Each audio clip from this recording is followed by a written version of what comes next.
کبھی کبھی آپ کی زندگی میں بے وجہ دشمنوں کی تعداد بڑھ جاتی ہے اور لوگ سمجھتے ہیں کہ یہ بدقسمتی ہے، مگر حقیقت یہ ہے کہ یہ یا تو آپ کے نصیب کی طاقت ہے یا آپ کے کردار کی پاکیزگی۔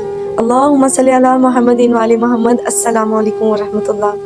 ناظرین، کیا آپ نے کبھی سوچا ہے کہ کچھ لوگ آپ کو صرف اس لیے ناپسند کرتے ہیں کہ کیونکہ آپ میں وہ خوبی ہوتی ہے جو ان میں نہیں ہوتی؟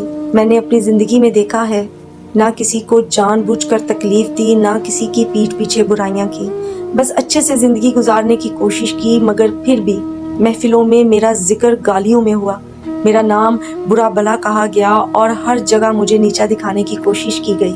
لیکن پھر ایک دن میں نے کسی سے سنا کہ اگر لوگ بلا وجہ آپ سے نفرت کرتے ہیں تو یہ آپ کے نصیب کا روشن ہونا ہے یا آپ کے کردار کا صاف ہونا۔ اس دن میرے دل کو سکون ملا، کیونکہ نفرت جھیلنے سے بڑا اعزاز کوئی نہیں ہوتا جب آپ جانتے ہوں کہ آپ نے کسی کے ساتھ کچھ غلط نہیں کیا۔ یاد رکھیے، جو لوگ آپ کی روشنی برداشت نہیں کر سکتے وہ ہمیشہ آپ کے سائے میں ہی باتیں کرتے ہیں۔ آپ بس اپنا سفر جاری رکھیں، کیونکہ منزلیں ان لوگوں کی ہوتی ہیں جو شور سے نہیں سکون سے جیتتے ہیں۔